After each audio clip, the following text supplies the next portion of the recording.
Hey, good morning, Jay. Good morning, Natalie. You know, there's nothing better than to record on a Friday because it goes right into the weekend and you go feeling so good. It's true, although Friday, I required your singing first thing in the morning. Oh, I'm So sorry. Did you want me to sing? no, No, no, no, don't do that. Don't I do didn't that think to our so. listeners. I Okay. didn't think so. Hey, you know what? We have What? an amazing guest today. I am so excited about. Yes, we do. And you did sing for him. So I am sure that he is traumatized, but we'll just move forward with that. I'm recovering quickly. It's okay. Oh, Okay. look at Barry. He's Well, resilient. I think this whole story is going to be about I resilience. know, I know. So I'll tell you a little bit about Barry. So today we have Barry Jacobs with us. Thankfully, he is a clinical psychologist, so he will be able to recover from Natalie's singing. He's going to But diagnose me. I know. So Barry is a clinical psychologist, a family therapist, and a principal for a national healthcare consulting firm.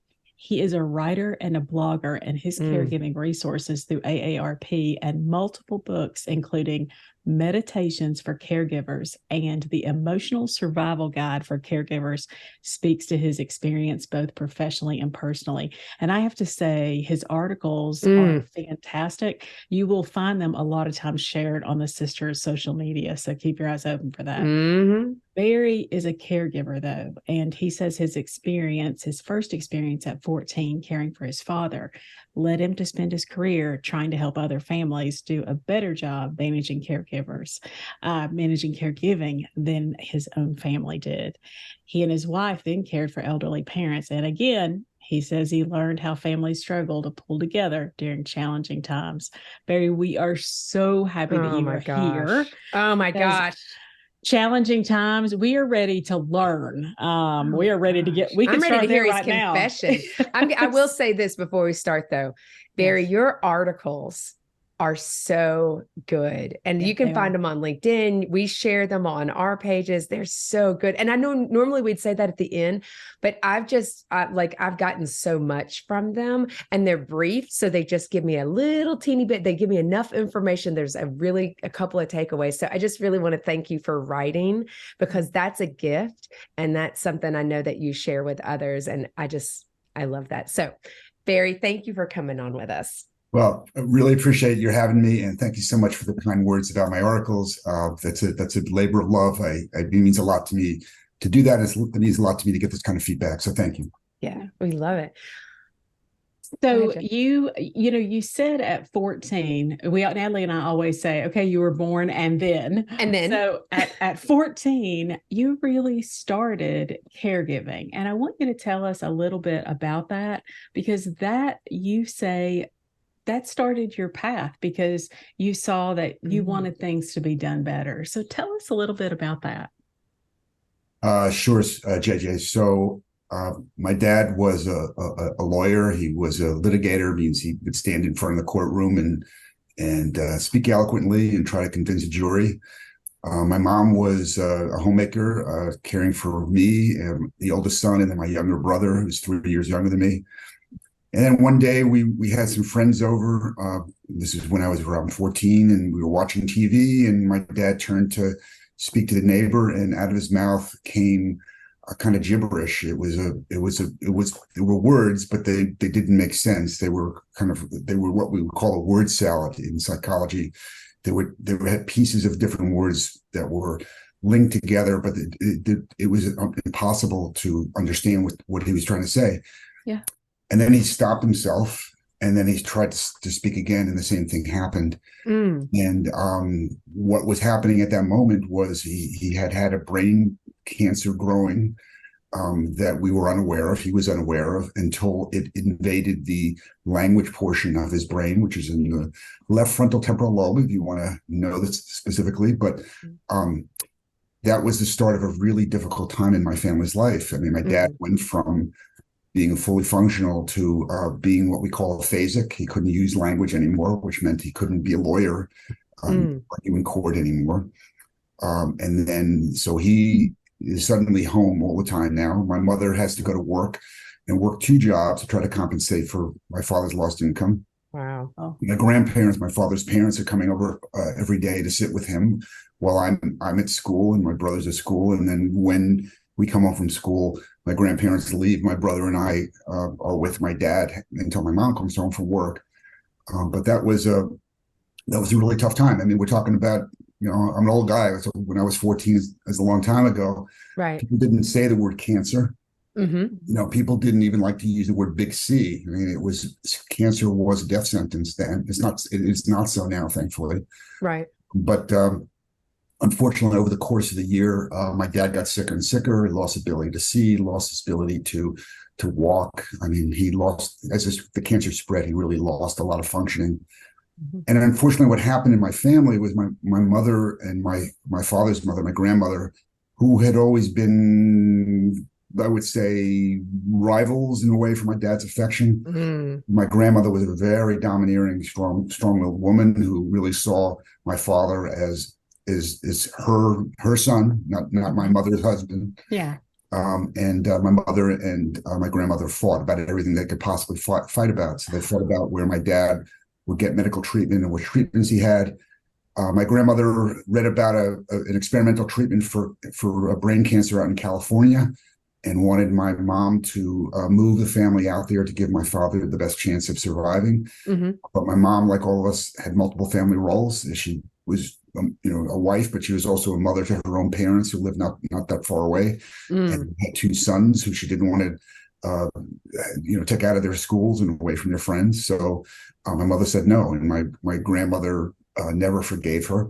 And when my father died about a year after he first showed symptoms, my grandmother blamed her for my father's death. And then my grandmother and mother saw each other at my dad's funeral and then did not have any contact whatsoever until the day of my own wedding, about 19 years later. Wow. 17 years later, where they were in the same room for the first time in many years.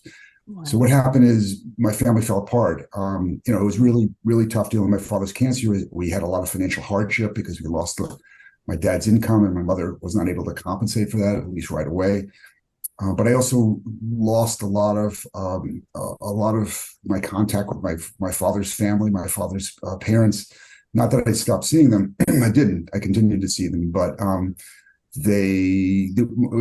would go to their home, and my grandmother would be very apt to badmouth my mother.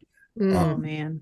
So it was a kind of schism in a family that you hear about. I mean, it's not that unusual. The family members don't talk to one another for decades, unfortunately. Yeah. But as a 14 and 15-year-old, when my dad died, it really compounded the suffering. And that went on. It was really a long time before my family kind of recovered, and I went on with my life. I went off to college, etc. But it was basically the way families shouldn't handle a serious life-threatening illness. I mean, what we hope is that family members will pull together and really rally around the person who's sick and care for one another, because we can't always save the person who's sick, but we can care for one another and we can go here as a family. And that didn't happen in my family's case. And so I didn't wake up at 15 and say, I'm going to be a psychologist, spending the rest of my life helping family caregivers. It took me a long time to get to that point, but it planted a seed, which eventually led me to a place where I really want families to do better than my own family did. When I work with families, I'm very sensitive to this idea that people, everybody feels very emotional. Everybody feels very passionately about what's supposed to happen. And that's great. It's just that they have to pull together. Otherwise, if they pull apart, it really does make the situation fall worse. So, I became a psychologist. I have spent 30 plus years in various, mostly medical settings, working with families with all kinds of illnesses, certainly dementia, Parkinson's disease, MS, stroke, cancer, chronic pain, you name it. Worked with hundreds of families. Yeah. I've seen, families are fascinating to me to see how they react to this kind of crisis in their lives. Some really rise to the occasion in ways that are absolutely inspiring, and others unfortunately falter and go through the sort of thing that my family went through. That's, excuse me, I'm sorry. Number one, I always ask about birth order. So Barry, I knew that you and I are best friends for a reason, because I am the middle child as well. And I see that You're I'm the the middle. oldest. I'm the He's Oh, oldest. the dang it. oldest. Excuse Darn me. it. Sorry, I am so sorry. Darn it. I thought you said you had an older brother and I thought we were immediately aligned. No, Barry and I are aligned. No, Oh, well. I ruled the roost. My brother is still very sensitive. Oh, thank you. So then your brother and I clearly aligned, because if you say your brother is very sensitive to that, trust me, I get it. I can relate. So you're the oldest. And so let me ask you this. This was, so before your dad got sick, would you say that things were okay, normal, kind of whatever?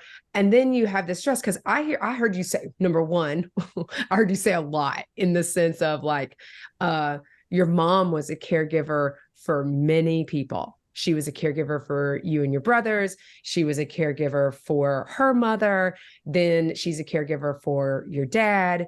And then she has this new added pressure of, oh gosh, I've been a homemaker the whole time and I'm a woman, going back. And this is back when, women were typically in the home being homemakers. And she's now entered this world. I could see, I can empathize with that. Like, she's got so many things she's juggling. Oh, and then she's got a mother-in-law who believes in her own opinion, as JJ and I like to say, because we're like, oh, we believe in our own opinion too. And she's pushing on her. And so how is all this, I'm going to say chaos, because it feels like chaos. You know what I mean? And the sense of like caregiving, when you're in a crisis, like you've got this going on and you've got so many things going. How does this affect your relationship with your siblings, you and your brothers? And how does it affect your relationship with your mom? Because you're the oldest, and are you now becoming the man of the house in that sense? Because we know a lot of kids, when there's an issue with a parental figure, they take on a role. So what happened at that time with me and my mom is that she, as you say, she invested a lot of authority in me. So my mom did several things. I mean, she was working as a bookkeeper during the day, and then my mom was a real smart lady, and she had a couple of master's degrees, and she was teaching accounting at a local university at night. Wow. So she was working. But you said she was a homemaker, and she's got several master's degrees. Yeah, my mom, my dad was an old-fashioned guy, so my mom was in law school at the time. Oh, totally normal. And my dad actually asked my mom to drop out of law school, and she did. But my mom was someone who had a lot of skills and a lot of smarts, and so it wasn't easy for her to re-enter the workforce. Yeah, and work was essentially a job and a half. And then, the other thing that was happening is, my mom was 45 years old when my dad died, and we were financially strapped. And 45, when I was 15, I thought it was ancient, but man, it is not ancient, right? No, no, we're all of us are like, no. Yes. So my mom went out. I mean, my mom pretty early on went out and started dating, and so she'd work one job, she'd work a second job, and then she'd be out on dates. And so I mean, there was probably a 2 or 3 year period there where I really barely saw her, and I was giving my brother dinner every night. I was just watching out for him, making sure. I mean, my brother's only 3 years younger than me, and he didn't really like me having authority over him. He still doesn't. Yeah. But I was responsible for him, and I was responsible for myself as well. And so, just as you say, Natalie, there was, I was given responsibility kind of beyond my years. Most teenagers will rise to the occasion when needed, but in retrospect, I did a lot of things wrong. I was having my own struggles adjusting to all this. Yeah. My mom was doing what she needed to do to keep the family going financially, emotionally not so well. Yeah. So understood. And then just to kind of end this part of my life. Yeah. 2 years after my father dies, my mother comes home and says, "I'm getting married." And to a guy I had met exactly one time before. Yeah. And then then my life goes off in a different direction, because now I have a stepfather coming in, and the family really changed. But my mom was, I mean, to her credit, she was a survivor. She did what she thought she needed to do to help the family survive. But there was a lot of change over a very short time in my family. Wow. I mean, that in itself is so much. Go ahead, Jay. I'm sorry. Yeah. So, yeah, I will just speaking from us because, our father passed, at 58. And so I can't quite imagine that. I know our mom, she had I guess a friend and the friend really threw us off. We were like, what is this? They were married for 40 years. Our parents were. So we were like, no, you can't have any male friends. We don't So want any friends. We have enough. Yeah, no. Well, we don't want you to have any friends, Mom. No. You should be alone. We don't, that's disrespectful. So I can't imagine at that age how that would be that for me, that would be a really big problem, Barry. So you go, so she gets, how old are you when she gets married? My father dies at 15. She gets married when I'm 17. 17. Remarried 17. But especially Jay, it's a total different dynamic. I'm like, oh my God, Barry. And then what happened? But it's a different dynamic, especially if you're a male and you've taken a male role. Because we were adults when our dad died, and right. You're an adolescent, and you've been put in this kind of authority figure, and so you're in charge. JJ was in charge because our mom and dad worked when we were young. They were young when they got married, and they worked. Mm-hmm. And so typically JJ was in charge. That's why JJ's naturally in charge. And I have no issue with that. I'm just used to it because it was like mom and dad were working. JJ's in charge. Standard answer. I think it just comes out of my mouth naturally. Yeah. But I could see that as a male, especially when you're having so much responsibility, how that would be interesting. So as we're moving on, we have stepdad go in, but you're getting close to 18 and graduating. And so did you have any problems in school and maintaining in school? This is just because this is a lot of this caregiving kind of piece. This is like the how it impacted you during, and then the after effects of your dad passing and how the family responded to such a kind of a crisis. And did it have any impact on your school? I mean, evidently not, because you're a psychologist. Well, so I'm going to say something kind of strange. I mean, so as you're alluding, it didn't. I worked, academically, I did fine. I did really, really well. Uh-huh. And I went off to a really good college. But, again, in hindsight, I wish it hadn't done well. I wish that I had, in some ways, I did a lot of stuff that I shouldn't have done behind my mother's back. Because I didn't have any authority. I was, there were times that I was out all night. My mother would be away for the weekend. I was supposed to take care of my brother, and that was free reign. I had parties at the house. I was out in places I shouldn't have been. But the fact is, I just kind of kept it together, and consequently, none of what I was experiencing as a teenager kind of came to the fore.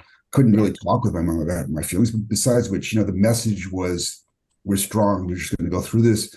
No one's going to talk about it. We're just going to deal with it. And that was the way my mom modeled it for me. That's the way I approached this. I didn't start talking about my father's death for another 10 years until I was in my mid-20s. Yeah. But if I had gotten in more trouble, if I had my grades had dropped, if I had gotten arrested for some of the things that I did, then it would brought to the fore that there was an issue here, and my mother and the family had to deal with it. Yeah. But I did just enough to do well, and then it was, the reckoning was, years later on things that had happened when I was 14, 15, 16, 17. I have to kind of contend with. I found myself in therapy with depression in my 20s. And not really understanding why I was depressed, is, I'm supposed to have it all together, but because it was this big hole in my heart, truthfully, for the things that had happened. It's really like a ripple effect of caregiving, and of when someone needs care and how it affects the family unit. This is really, there's so much psychology built into caregiving if you think about it, because it's dynamics. We're humans. We're talking about humans. So you go to school. Did you stay local or did you go away? I went away maybe about a 3-hour ride. So it wasn't far enough away, but close enough. Exactly. Trust me, get that. JJ and I went to Holland's 4 hours away. Close enough, just enough that your parents can't drop in on you. So then you're moving life. You decide to have life, right? And you get married, and do you have kids? Because I don't know if the answer to that. Yeah, I do. I have 2 adult children, a daughter is 31, a son is 28. Yeah. Okay. That's awesome. And so then, and you have a wonderful wife. What's your wife's name? My wife's name is Julia Mayer, and she's also a psychologist. I've met her in graduate school, and what I always say is that's the best thing that I got out of graduate school. Hi, Julia. That's Hi, good. Julia. That's good. Yeah, and she's also a writer, and she and I have co-written 2 books together, including the Meditations for Caregivers book that you mentioned earlier. Yeah. Oh. That's why you're still married, Barry, because you're so nice like that. Yeah. Hi, Julia. You know why I'm still married? Because, I mean, first of all, my wife is the most understanding person I've ever met, and secondly, I've learned a long time ago that she's right and I'm wrong, and I just better get used to it. And that is the quote That is for this everyone's. episode. You're right and I'm wrong. That's the part we should play, Jay. Yeah, I know. Go ahead. So is your life, normal is a hard word, but life is, you have a family, it's normal. So tell me, I want to know a little bit about how that family dynamic, because your mom is in the picture, you have this stepdad. So during that time, life is going. And then I know that in your 50s, because we've moved along, but in your 50s, then you hit another caregiving episode. Mm-hmm. So tell me a little bit about the interim. You got a family. Is mom coming to birthday parties and your stepdad and all this stuff? How is that working? Yeah, I mean, we would be what you would call a normal family. So, yeah. My mother and stepfather live. I live in the Philadelphia area. They were living in the New York area, so not real far, but far enough. But they were coming to parties. We were visiting them, and then my stepfather turns 65, decides to hell with work. He's going to retire, and that my mother and stepfather moved to Florida, South Florida, in a nice gated golf community, and my stepfather's playing golf 3 times a week because he's never been happier, and that's going along just fine. We're visiting maybe once or twice a year in Florida, and then my stepfather starts developing symptoms of Alzheimer's dementia, and it's very, as it is with the disease in general, it's a very slowly progressing disease. So initially, the memory issues, the word finding problems are not so severe that he can't continue working, or but over time he becomes more impaired, and my mother is doing more and more for him, and he's beginning to have such difficulties as having some what's called Parkinsonian symptoms. He's shuffling his feet. He looks like he has Parkinson's disease. He doesn't. It's related to the dementia. He's falling a lot.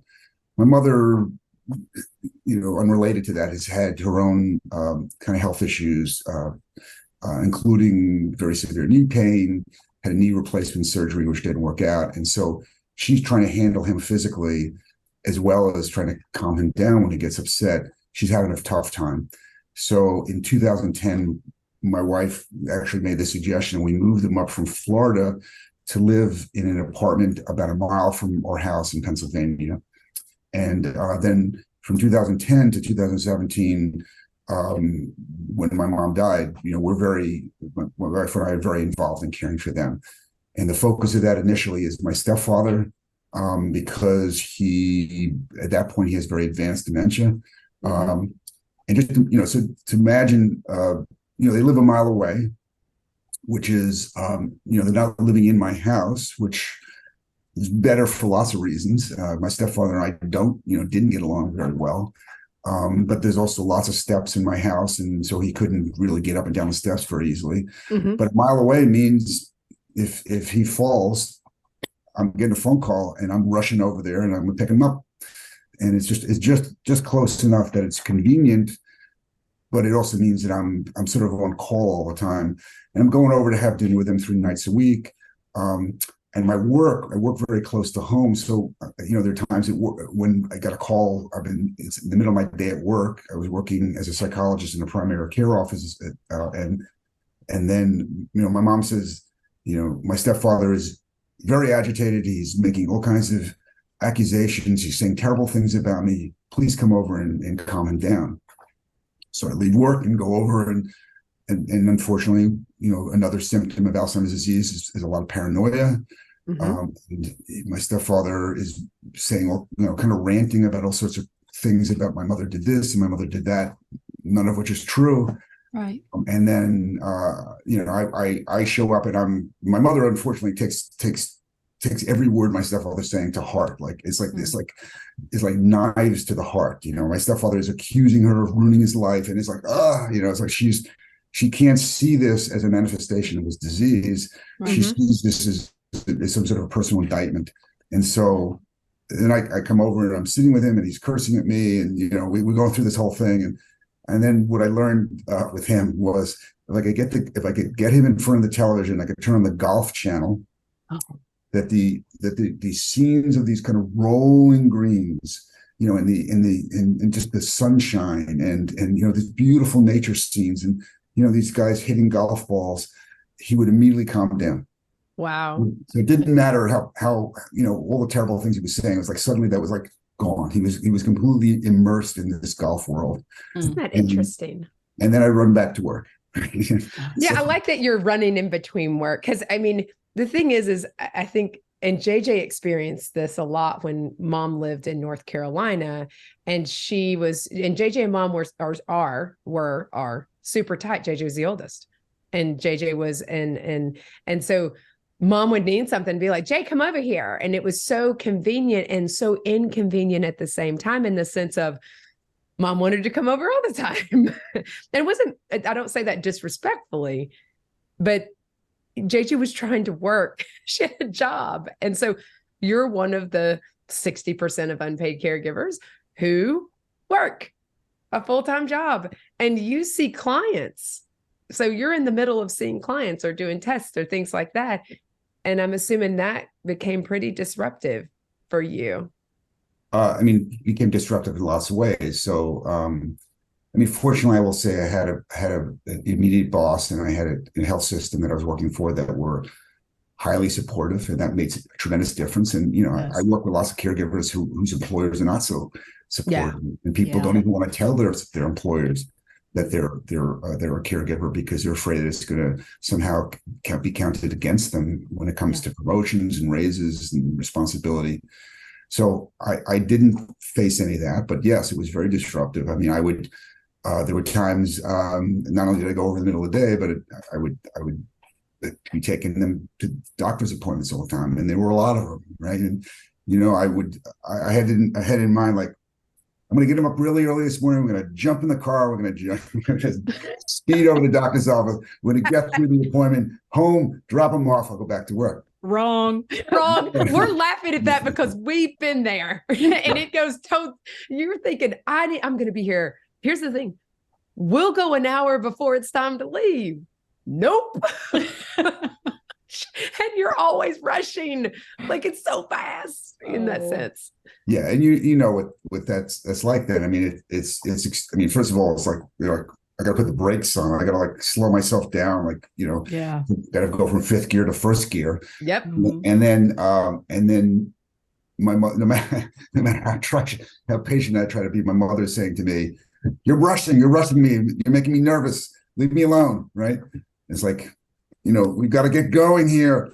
Oh my God. And then so true. So, PS, best laid plans would never work. It would be like an all morning ordeal. Get them settled. Then I got to bring them home. I got to feed them lunch, or take them out to lunch. The whole thing is like, this is why it really is a consuming job, because it is. It just requires enormous time, enormous patience. I'm not patient. I didn't handle that part of caregiving real well, and unfortunately, because I would be even if I didn't say anything, just the fact that I'm kind of uptight, let's get going, please. Right. And my mother would be very sensitive to whatever my facial expression was, my whole body posture. And so she's bristling, I'm making all this harder for her. And so P.S. That was not something we worked out real well over time. I had it was a good lesson in humility for me. Like, I couldn't shoehorn them into my day, right? That was not happening. it had to be, if I was going to do this, I had to do it right. And that meant allowing them the time that they needed to get ready in the way that they felt they had to get ready. And my mother at that point had to get Steve, my stepfather, ready so that we could then go to the doctor's office. And in the doctor's office, my mother was a big social visitor, right? She receptionist. She's using it as the time to make friends with everybody. Right, exactly. And then, I mean, that's great for her, and it's great for a lot of older people. Right. But it didn't fit with my priorities very well. So again, had to learn how to take a deep breath, read the magazine and relax, not be like thumbing through the pages in the waiting room of the doctor's office, like with gripping the magazine, like what? It's audible. So long. So that was a part of caregiving. I mean, I had been focusing on caregivers for years since the 90s. I actually gave my first presentation on caregiving in 1988. Right. Yeah. Here it is, like 2010. I was like, I ought to know something. I did know some things, but this part about you better slow it down, buddy, that I didn't know. That was a firsthand experience that helped me show my academic and clinical training was not complete to prepare me for what I was dealing with. Hey, ladies, I need to interrupt for just a second to share about the Sisterhood membership. It's basically a sale every day. And the best part, it's free. Here's the details. We're partnering with our friends at Benefit Hub and other care partners to save you money. With over 200,000 participating companies across the US and abroad, you'll find discounts at your favorite local stores, huge savings on vacations, amazing deals on home, auto, and supplemental insurances, and everything in between.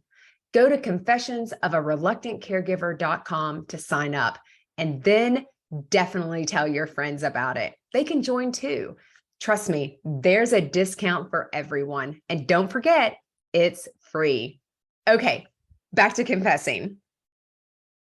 So you think, but there's family dynamics built in there too. Do you think that plays a big role, Barry? Because I know that's a role with me. I've got history with mom. Now, my facial expression, if you say that, my facial expression says it all. And I'm very simple. I'm like, let's go. And I don't even have to say I've seen that look, Barry. Yeah, she does that to me and I hate it. She did it the other day. It's the older sibling look. I know. It is. And because she did that to me and I'm like, what? And she's like, nothing. And I'm like, look at your eyebrows on camera.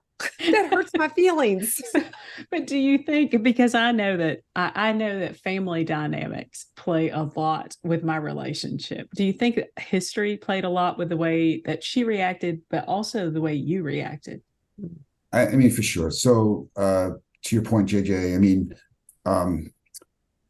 so my stepfather comes into my life at the age of 17, 17 and long hair, just a kind of 17-year-old full of myself and fairly rebellious. So he and I immediately clash right off the bat, and we don't really develop much of a relationship, and I don't like him, he doesn't like me, truthfully. And my mother is always sort of mediating between us, but she's very, very protective of him.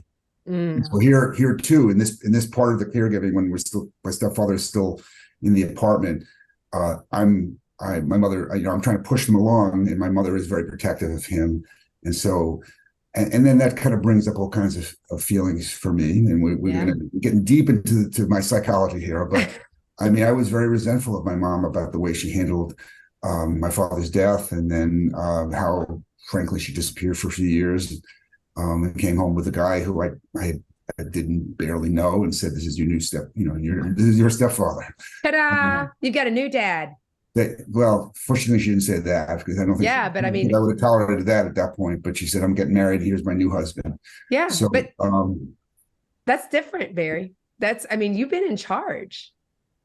Yeah, I was in charge, but not well. I was not handling my responsibilities well. But it was also just feeling like my mother had, in her mind, and this is the truth, in her mind, she was marrying someone to make us more financially stable, so that my brother and I could go off to college the way she wanted us to go off to college and have the kind of lives that we wanted. So for this was all like her making sacrifices on our behalf. In my mind, it was my mother basically literally disappearing for a few years, and then coming home with someone that was going to be her new husband because she didn't want to be alone. And our feelings about this absolutely didn't matter. My mother just felt, I'm your mom. I said, this is your my new husband. You accept him, you deal with him. Yeah.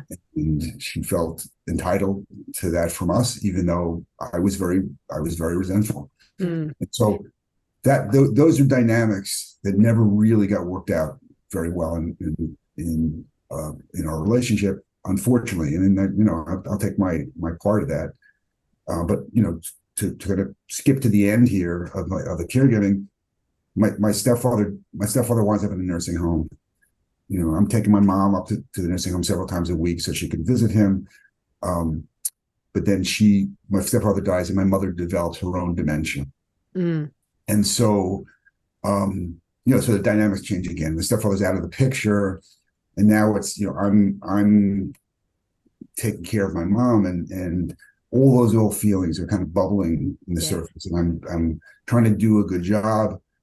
I'm not only resentful of her, she's resentful of me for lots of things. We have we always had a fairly tense relationship. We have a very tense relationship while I'm now providing care for her. Because number one, she didn't want to have dementia, right? Oh no. Right. Because as I said, she was a very smart and very capable person. Number two, she doesn't want anybody in charge of her life, and she doesn't want me in charge of her life, especially. And number three, she makes decisions to demonstrate her independence, particularly with money, that were very that had adverse consequences for my wife and I. Wow. And so that sounds like a very provocative statement, right? But basically, whatever money my mother had, which wasn't a lot at that point, she kind of hid from us, and so that she could spend it the way she wanted to spend it, while we were spending a lot of money on her to help feed her, to make sure, eventually she, help pay for some of her home health aides. Yeah. We took some financial responsibility for her. And then we find out later that she has this little nest egg that she had spirited with her up from Florida that is not telling us about, and is not sharing that with us, but because this is like her way of maintaining some independence from being fully dependent on us. Yeah. So I can understand, again, nobody wants to have dementia. Nobody wants to be dependent, especially if like my mom, you've been a take charge lady. Yeah. Who's run businesses, she was always the head of the Parent Teachers Association while I was in elementary school, which was also a source of embarrassment for me, but that's something else. Yeah. But my mom was accustomed to having authority, and she was in charge. Exactly. And so, so she was looking for ways to not lose that sense of herself. And again, in hindsight, all this stuff. My mom died in 2017. I've had 6 years to kind of think through some of the difficult times we had, and it makes sense to me now. And I actually have greater empathy for her that she made some of the decisions that she made. But at the time, it felt like, and not just for me, but for my wife too, it felt like she was lying to us and betraying us, working very hard on her behalf, and for her, in her mind, for her self-preservation, she was working against us. She was not working with us. Yeah. I wonder how at this time, because I was going to ask one question, like, where's your younger brother in this? And then I want to talk about Julia, who is clearly meant to be our best friend. And so your wife, but where's your brother? She has a halo over her head. Yes, at this moment, I'm feeling she's very halo-ish because she brought your parents from Florida a mile away from you, and I'm not sure she disliked you or really loved you. Because long distance caregiving, we get that. Hi, 4 hours away from me, and JJ might as well be in Europe, so we get it. But where's your brother at in helping with caregiving for your stepfather and your mom? Funny you should mention that, Natalie. My brother's coming to visit tonight. My brother lives about 500 miles away. And so we go through our own tough times, and we still, I mean, this is years later, we're not as close as we were. So because what happened during caregiving damaged our relationship. But so here's what happens. I call, Julie and I decide we're moving my mother and my stepfather up from Florida. We're going to start taking provide them with help. And I call my brother up and say, we've decided to do this. I would really appreciate it if you would help out as well. And my brother says, I didn't ask for this. This is your decision to bring them up here. I would have left them in Florida. It wasn't me. And so this is on you. So he says, basically, I'm not helping. Wow. And that led to a really bad, and that didn't sit well with me, right? Of course not. Because this is his mom, and he has a better relationship with my stepfather than I do. Okay. But he's just basically saying, not me. And it's not uncommon, Barry. I mean, I think that's not uncommon. But here's the thing, like even for me, I've social work background. I've been taking care of people. I am always about a right answer. I can crisis response immediately. But when it happens to you personally, it's like all the training leaves your brain.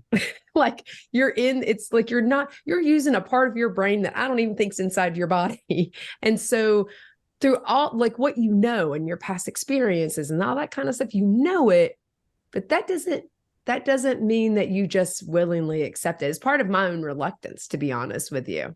Like, I mean, what you're saying, Natalie, is obviously true. And that is, I mean, I had a lot of professional training, a lot of professional experience in this area, but when it came down to dealing with it in my own life, I mean, I felt everything that everyone feels. I mean, I felt all the anger at my brother that many siblings feel towards other siblings who were not helping.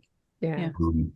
We didn't, we didn't talk very much after that for a while. I mean, we didn't stop talking entirely, but he knew I was angry at him. To his credit, I mean, took about a year, but he began to kind of come around and see that maybe the position he took was not really what he wanted to do. And so then he would come down, usually came down quarterly to and then spend more time with my mom, help us out a little bit. Quarterly was, it's not a lot, but it's something. But that his initial reaction was kind of a jolt. It was like it was like a slap across the face. But there's dynamics there too. I mean, so it's the dynamics of the big brother and little brother. Yep. Brother, is always telling him what to do. I mean, particularly during those years after my father died, I was more bossy than probably most big brothers are to their little brothers. Yeah, JJ, I get it. All right. But he doesn't, he's very sensitive to my telling him what to do. Yes. Inserting control back to you. Like, I'll show you. Yeah. So now he's basically saying, you want me to do this, but I'm taking a stand here. I'm not going to do this. And so, I mean, again, in hindsight, I understand that it kind of makes sense that he doesn't want me to now tell him that he's a caregiver, whether he wants to be it or not. And the more I press him, the more he says, in so many words, to go jump in a lake. I mean, I'm not, you can't make me do this. And so we have the standoff, and but eventually he kind of gets past that reaction and starts helping more. So like Natalie said, I think we would be remiss to talk about, because I know this is something that you've talked about marriage and caregiving. So tell us, Natalie's like, we need to be best friends with Julia, but tell us about the impact on your family and how your immediate family, your kids and Julia, and how you all survived this. Like, how did you make this different? what can families do? Because this is an ongoing experience for so many people who are caring for others, Barry. How do you, like, what is the takeaway for you? What happened with you all, and what did you learn from it? So let me give you, obviously every family story is very complicated. I don't want to make this too complicated. I'll just kind of give you a little bit more information.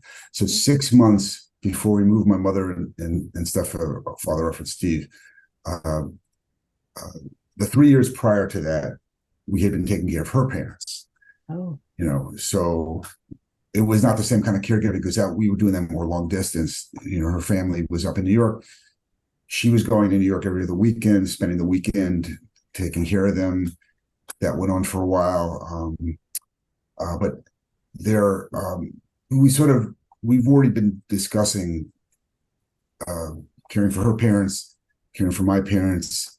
And my wife is, my wife is the smartest person I ever met, and she's also my best friend. And she understands me, and she understands my relationship with my mom and my stepfather. And she's also a very generous, caring person. So she is really my guide through this. At the beginning, when we first moved them up, they're having dinner with our family 3 or 4 times a week. And my kids were teenagers at that point, and they're not all that happy, right? It's not that they don't like grandma and grandpa, but yeah, we're just teenagers, though, Well, for sure, and they were teenagers, meaning that they didn't really spend all that much time with the grandparents, but they also didn't like that. Now my wife and I are spending a lot of time with them, and time that we're not as available to drive them places and do things for them. So, our kids are reacting. Frankly, my wife didn't want to spend that much time with my mother and stepfather, and neither did I. The whole family agreed. We don't really want to be with them, so we can all agree.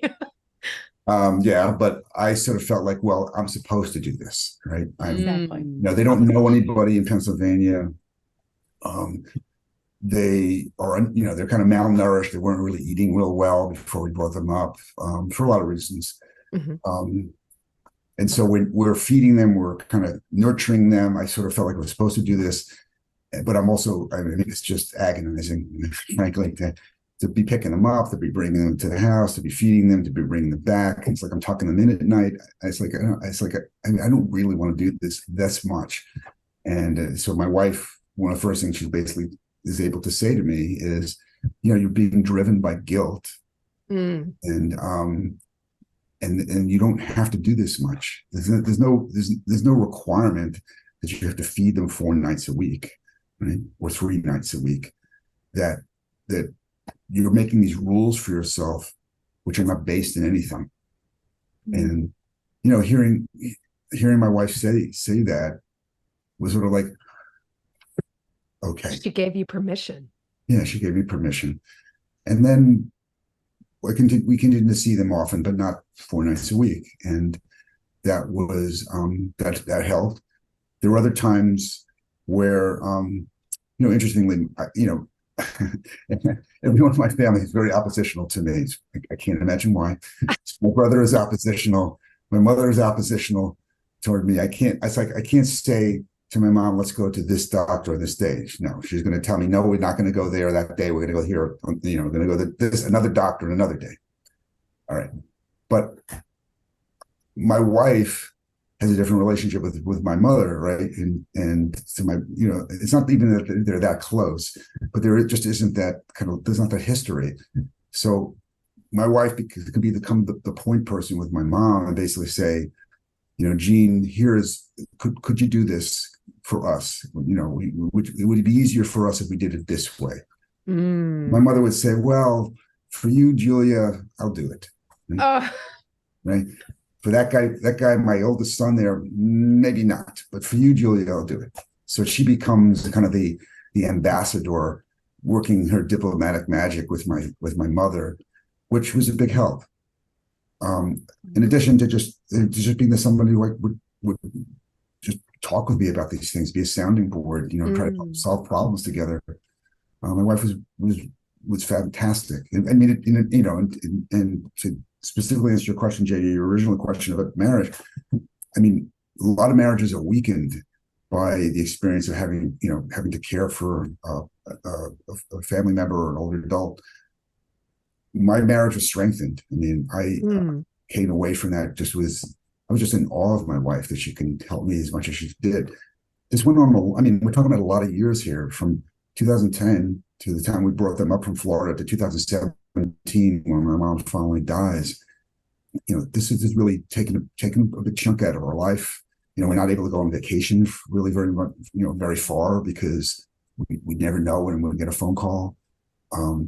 There's many times we're out for dinner and we get a call and there's a problem and we got to leave dinner, and then, we're out to dinner with friends and we've got to say, so sorry, we got to go over to my mom's apartment to take care of things. Happened many times. And my wife is she has the patience. She has the lack of emotional reactivity that I lack. I get very excited, and I can get uptight really fast. This is not her parents. She can kind of roll with it better and adapt better. I'm going to tell you, we let this go. I'd let this go a lot longer, because this is so good, Barry. I mean, this is there's so much insight in here. And I just have like 1,000 more questions, Jay. I feel like Barry needs to come back. I know. Well, I'm having therapy. This is great. I know that's what I was going to say, Barry. It's like therapy. You're like therapy for us, because there's something, and you said, Julia said it. But when she said you can't be driven by guilt for all that you do. And I think there's so many of us out there that's what drives us, is it's guilt. And so I feel like I never do enough. And so to say that I've never really thought about it, don't be driven by guilt, because that's what drives me. There are no rules out there. And for some odd reason, I've made this set of rules that if I don't call every other day, or if I don't do this, I'm not meeting the requirement. And who set that requirement? I did. So, I mean, I think we set those requirements because we have certain values, we have certain standards for ourselves. I think we do this in all, not just in caregiving. I think we do this in all parts of our lives. How we, what kind of friend we are, what kind of worker we are, what kind of spouse we are, what kind of parent we are, and those standards drive us. They help us aspire to being better. But the standards can sometimes be punishing if they're set too high. And 4 nights a week with my mother and stepfather, that felt punishing. Right? That was too much. And but it was not something I could easily see, because again, I sort of felt like I'm supposed to do this. Like, I've got to do this. I don't like doing this, but I must do this. And my wife, as you say, gave me permission, basically saying, there aren't any rules here. There's no standard here other than the one that you're setting. And then it's not like I just abandoned them at that point. I didn't, but I developed something that was just a little bit more balanced, because the time I was spending with them, that our family wasn't spending time together, or I wasn't doing other things just with my wife, let alone for myself. Because that, of course, in the pecking order here, you care for the parents, and then you fit in everything after under that, but then caring for yourself is all the way at the bottom. Oh, I didn't even add myself to the list. A lot of caregivers, I think, don't even think. You're a far better person than me now. I feel really guilty now for having added myself to the list. But if you didn't add yourself to the list, then I forgot. No, it's not even a halo. When I say I didn't add myself to the list of things that are important, like, I didn't even think of what I should do for myself. All I could think of when I was caring for Jason was, I have to do this. I have to do this. I have all these things I have to do. And he is like, who's going to do this? And I mean, even from filling out a form that I have to submit for him now, it was, he's so anxious about it. Like, I got to get that done. And I'm like, I got you. I take care of you. And it's something that makes me feel good because I can do it. But to think of myself in caring for myself, it's when you're in the middle of it, like when you're so close. I think that's why your wife was such a blessing to you. When you're so close to it, you can't see it as well. There's all this other stuff. And somebody who's a little farther away can say, hey, let me just pull you back just a little so you can see a little bit clearer. It's like better one, better two. Yeah, she would grab me right over here and just yank me. It worked out perfectly.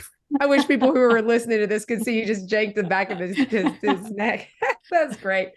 You know so, what, Barry? Natalie, I know that we're like, oh my gosh, we're out of time. Oh my gosh. I won't even, he's answered like so many of my hard questions, but I know that you have to ask your question. There's one question in this, and then we're going to just wrap. All right, let me sit up straight. I'm ready now. Okay. Barry, favorite question. What is your favorite guilty pleasure? What do you do just for yourself? All right. It's kind of a strange question. That's exactly right. That's what makes it so perfect. Yeah. So I can drink iced tea all day long. I can have, you talk about people drinking like, a whole gallon of coffee. I could drink gallons of iced tea all day long, which of course is not good for me. But that would be, that's something it's not a bowl of ice cream. It's not, I'm not skydiving, nothing like that. But if I have just, one cup of iced tea with lots of ice and lots of agave sugar, I was going to ask you if it was sweet. Oh man. It Make is your sweet. teeth sweat. Yeah. So I can do that all day long. And then it's not just my wife yanking me back. Then it's my doctor pulling me by my collar. You had better stop this. Keep your blood pressure up. With all the caffeine. I love it. You know what? Right. Barry, you have been such a blessing to us today. Thank you so much for giving so much of yourself and sharing so much of your story, because you really talk about the hard stuff that people are uncomfortable talking about. And that's something I think that's so important, because we can all relate. Well, thank you, Natalie. I really appreciate it. And thank you, JJ. And this has been, we're talking about some difficult things, but this is fun.